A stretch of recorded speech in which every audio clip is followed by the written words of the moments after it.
tu audio, doctor. Gracias, perdón, estaba en silencio. Queremos agradecerle, doctora Marina, por su participación y queremos comentarle a nuestros asistentes que se acaban de integrar también el doctor Emanuel Cartier y el doctor Felipe Schiarello, a quienes les damos la más cordial bienvenida y les daremos el uso de la palabra un poquito más adelante. Continuamos con el doctor Ricardo Mauricio Freire Soares, quien es doctor y máster en Derecho por la Universidad Federal de Bahía, postdoctor en la Universidad degli Studi di Roma, profesor y coordinador del Centro de Estudios Fundamentales de la Facultad de Derecho de Bahía y profesor invitado en diversas universidades. Adelante, doctor Soares, bom dia. Bom dia, boa tarde, professor Felipe Schiarello, e quero também fazer uma saudação especial ao professor Felipe, colega brasileiro, que passa a integrar também essa rede. Agradeço novamente o convite ao professor Henrique Uribe por essa oportunidade de estar convosco interagindo com um tema tão importante. De fato, o tema do direito à educação, neste contexto da pandemia, se coloca de modo muito relevante, né? E pode ser observado em diversos aspectos, sempre na linha da interdependência dos direitos fundamentais. Então, por exemplo, a saúde pública. Não é possível o combate e a prevenção ao coronavírus sem educação, né? Uma educação quanto à profilaxia, quanto às medidas que devem ser adotadas para resguardar o confinamento social. Eu diria que o direito à educação acaba sendo, no sentido amplo, a condição de possibilidade até de superarmos essa crise sanitária.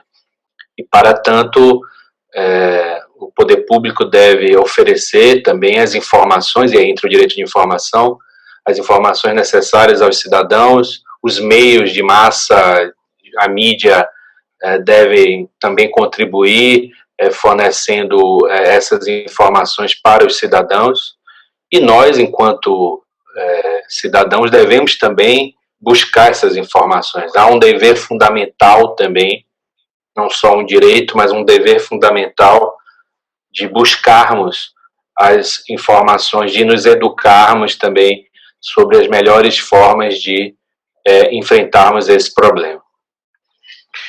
Um outro ponto importante que foi já examinado diz respeito à inclusão digital, né? A inclusão digital está muito ligado a todos os direitos, por óbvio, e no que se refere ao direito à educação, é a condição de possibilidade do seu exercício nos dias de hoje, né? Estamos aqui falando através da plataforma Zoom e obviamente, nem todos os cidadãos têm acesso digital como pressuposto para o exercício do direito à educação. No Brasil, nós estamos verificando a utilização dessas ferramentas de comunicação remota, sobretudo no âmbito do ensino universitário, também no ensino médio e com menor proporção no ensino fundamental. É importante destacar que o uso dessa nova ferramenta, ou dessas novas ferramentas, deve ser adaptado a cada fase do ensino, né? No ensino fundamental, o seu peso seguramente deve ser menor do que no ensino universitário, onde já há, claro, agentes do processo de ensino e aprendizagem já maduros, professores, alunos, uma estrutura geralmente maior. O acesso digital para o exercício de direito à educação ainda está, de certa forma, muito restrito no Brasil, ainda é muito limitado. As escolas públicas no Brasil estão paradas, muitas universidades públicas, inclusive a minha, teve as suas atividades suspensas por conta da falta de acesso digital, porque nem todos os brasileiros dispõem dessa possibilidade de inclusão digital. Até porque no Brasil se fez uma opção do acesso à internet através do celular, através da conexão móvel. E essa opção é uma opção em si excludente, né? Excludente, já que o ideal, segundo os estudiosos, seria a universalização do acesso da banda larga. Há uma importante legislação no Brasil, que é o Marco Civil da Internet, que pode servir como, digamos, um ponto de partida para, eu diria, um aprofundamento de uma ampliação das políticas públicas de inclusão digital, mas esse ainda é um obstáculo real ao exercício do direito à educação. Também me preocupa muito a possibilidade desses meios de comunicação remota começarem a ser utilizados por algumas instituições privadas de ensino como o sucedâneo, como um substitutivo do professor real, né? E o ensino presencial ser substituído pelo ensino virtual. O ideal é que haja um modelo híbrido de complementação, porque, a meu ver, nada substitui a presença do professor em sala de aula. E o ensino virtual deve ser uma ferramenta complementar e não um fim em si mesmo. Então, seriam essas as minhas considerações, né? Procuro ser sempre breve, porque é importante nós oferecermos espaços para outros colegas se manifestarem, e agradeço novamente a presença de todas e todos e me coloco à disposição.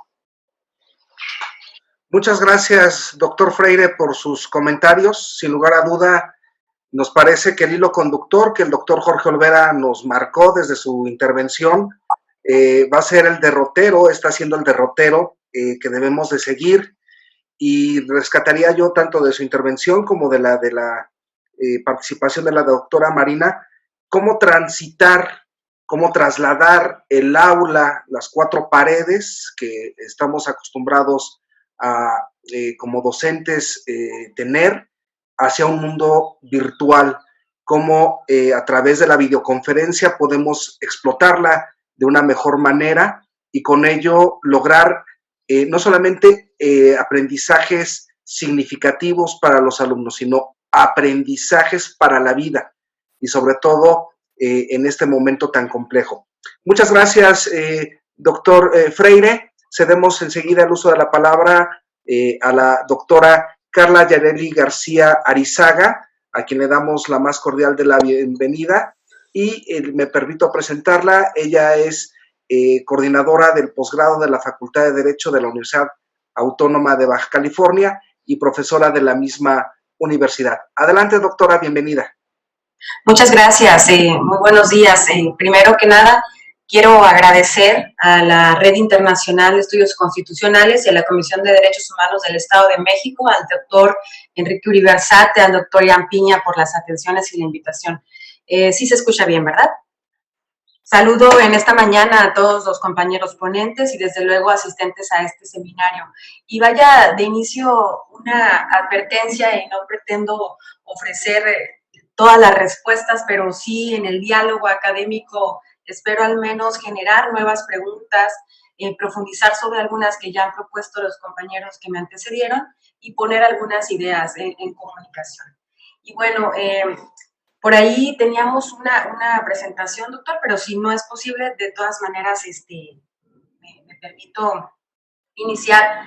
Ya el doctor Jorge Olvera puso sobre la mesa algunos datos muy interesantes específicamente sobre la encuesta nacional sobre disponibilidad y uso de tecnologías de la información en los hogares, que ponen de relieve las dificultades del acceso al derecho a la educación. La doctora Marina ya nos comentó de manera muy importante la reforma constitucional que vivimos apenas el año pasado, 2019, en nuestro país en materia de la educación, y el doctor que nos antecedió también ya comentó sobre la necesidad de abordar estos temas desde la interdependencia de los derechos humanos. Así que bueno, yo parto de ahí, de la reforma constitucional en materia educativa del 2019, en donde se ponen nuevas características, se traen a la comunicación y al debate dos nuevas características para el derecho humano a la educación que antes no habíamos visualizado en el texto constitucional. Por una parte, tenemos que la educación, ahora en el texto constitucional, se observa debe de ser inclusiva y, por otra parte, de calidad.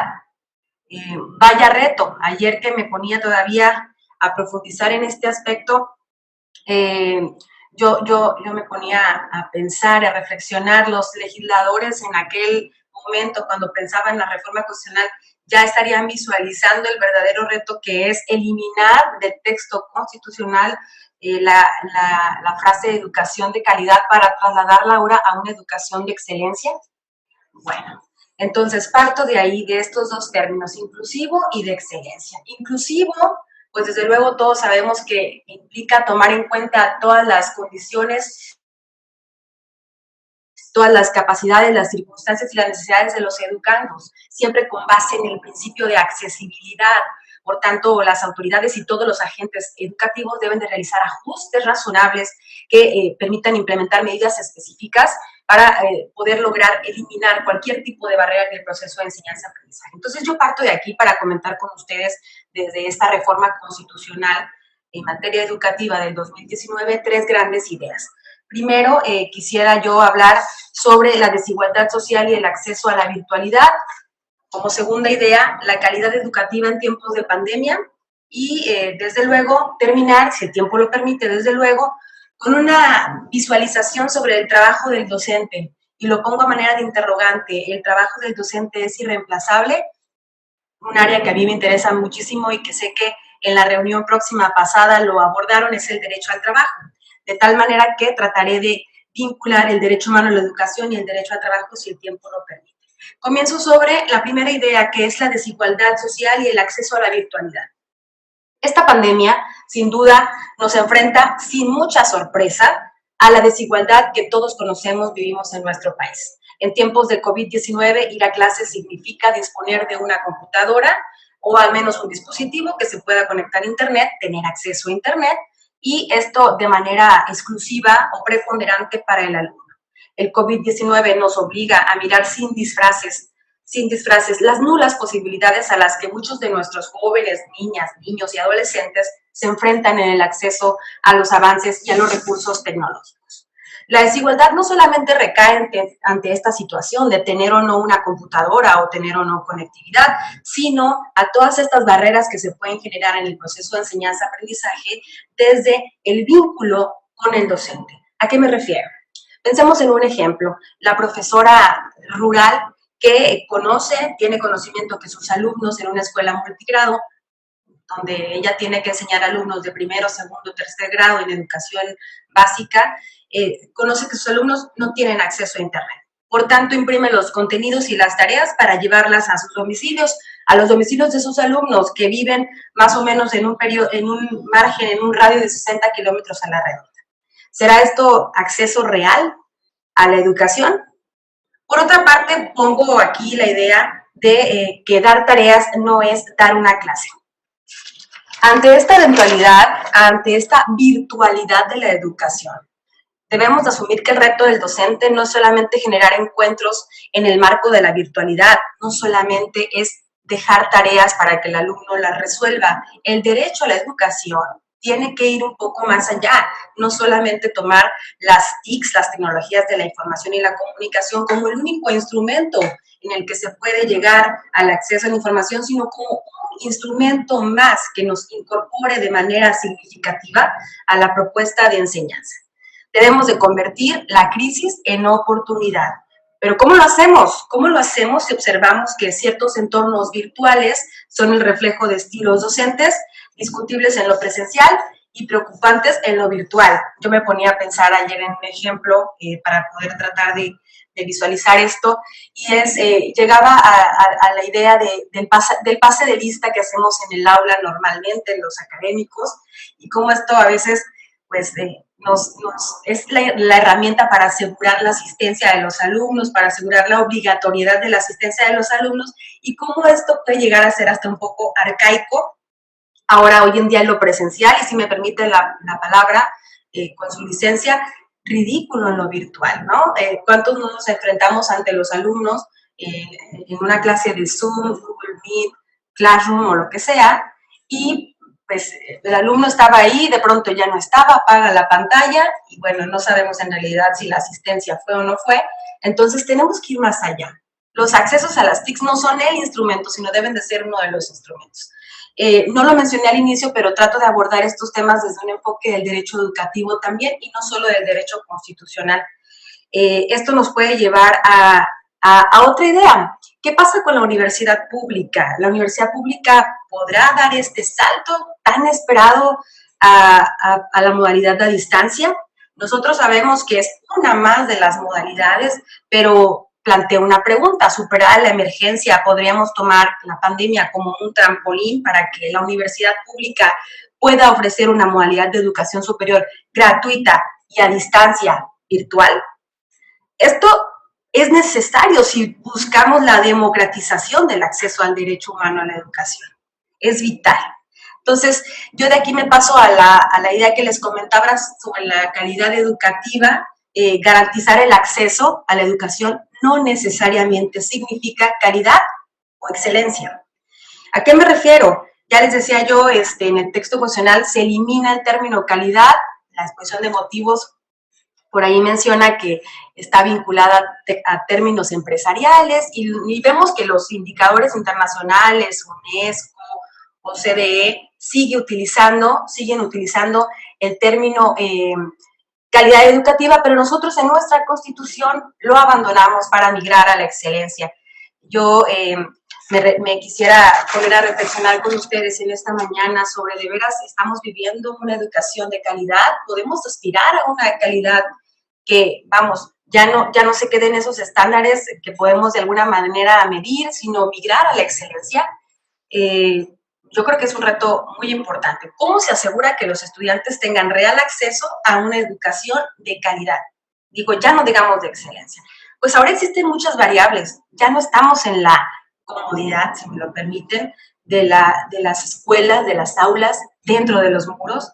Ahora tenemos muchas otras variables que inciden directamente en la calidad o en la excelencia, como quiera llamarse, de la educación. Tenemos la disponibilidad de conexión a Internet de los alumnos, como una variable muy importante. Tenemos la disponibilidad de conexión a Internet de los docentes, que dicho sea de paso, ponen sus recursos propios para poder impartir sus clases. La responsabilidad del alumno de conectarse, el compromiso de realizar las actividades, el tiempo y la disposición del profesor de realizar las tareas en horarios fuera de la clase. Y entonces esto nos lleva a otro concepto sobre la enseñanza por medio del home office. Qué gran tema el home office. No debe de ir esto en detrimento de la calidad educativa. Yo quiero resaltar que se evidencia el compromiso de los docentes aún ante la inexperiencia en el uso de las herramientas informáticas. ¿Cuál fue una de las principales actividades que se suspendieron ante la pandemia del COVID-19? Las actividades educativas. ¿Y quiénes fueron los primeros actores que tomaron la batuta y dijeron, vamos a darle continuidad a estas labores? Las educativas, las instituciones educativas. Con esto me refiero no solo a universidades, sino también a instituciones de educación básica y media superior. Entonces, tomaron la iniciativa, asumieron el compromiso y propusieron darle continuidad a la educación en nuestro país. No sé cómo estemos del tiempo, doctor Irán, no sé si me permita avanzar o lo dejamos para una segunda ronda, usted me dice. Puede concluir esta primera etapa, doctora, y le cederemos la palabra en la siguiente. Excelente. Entonces concluyo con algunas ideas. Muchas gracias. A manera de propuesta, yo creo que como advertí al inicio, he venido planteando más que respuestas a algunas interrogantes y quiero concluir en esta participación, en este momento, con algunas propuestas, algunas ideas. La primera, mejorar nuestras políticas públicas que incidan directamente en la capacitación de docentes y de alumnos, y por qué no decirlo, también en algunos niveles de los propios padres de familia.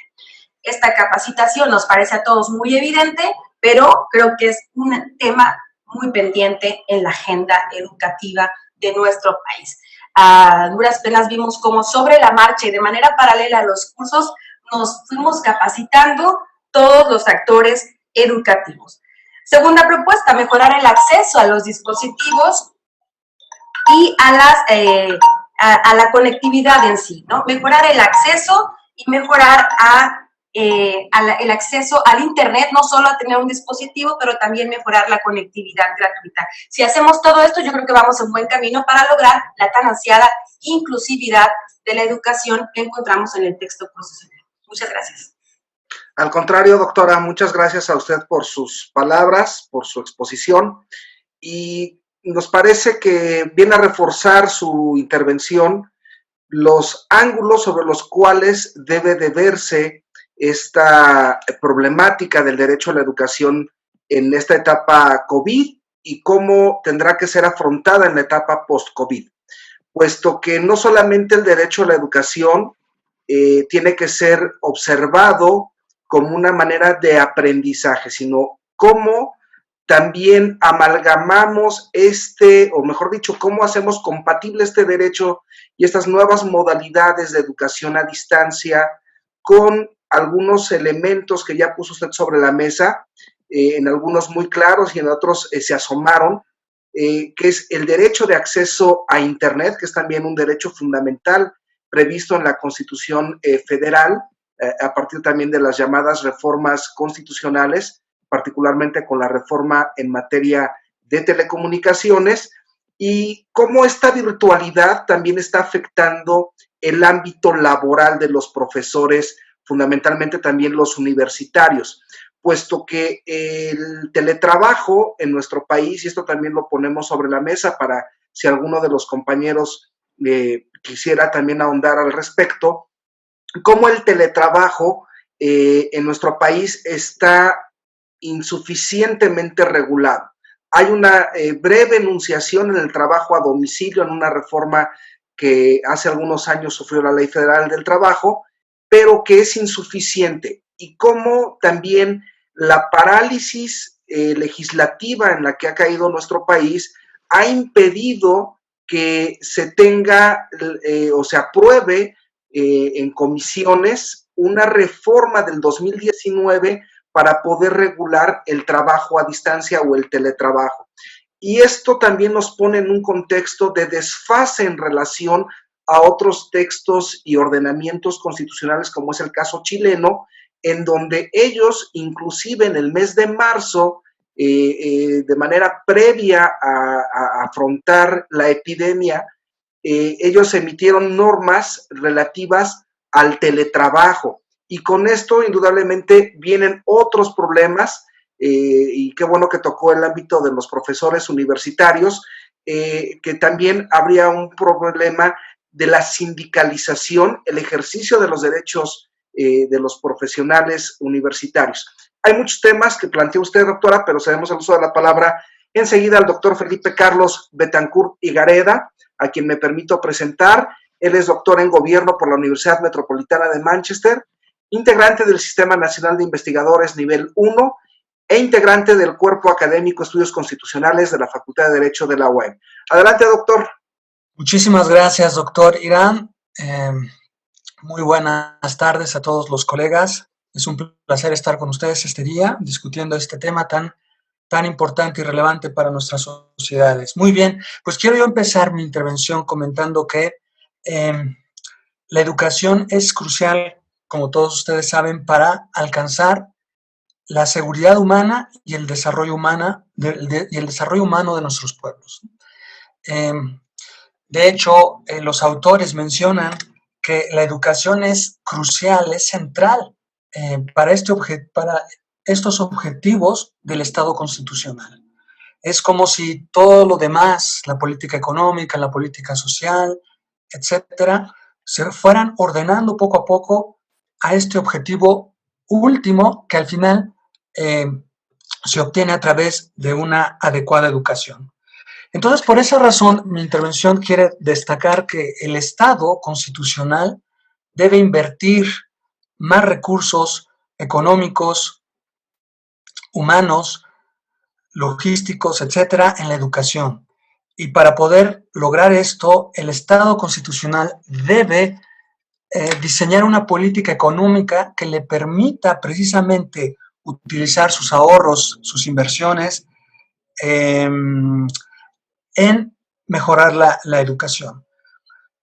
Como ustedes saben, en los países latinoamericanos sobre todo, pero también en el contexto de los países desarrollados, siempre deberá aplicarse los principios de solidaridad y subsidiariedad. En este sentido, porque dadas las diferencias sociales y económicas que existen en nuestras sociedades, siempre será necesario que el Estado, como una medida correctora, apoye a los sectores sociales que por su condición no pueden acceder a una educación de calidad. En ese sentido,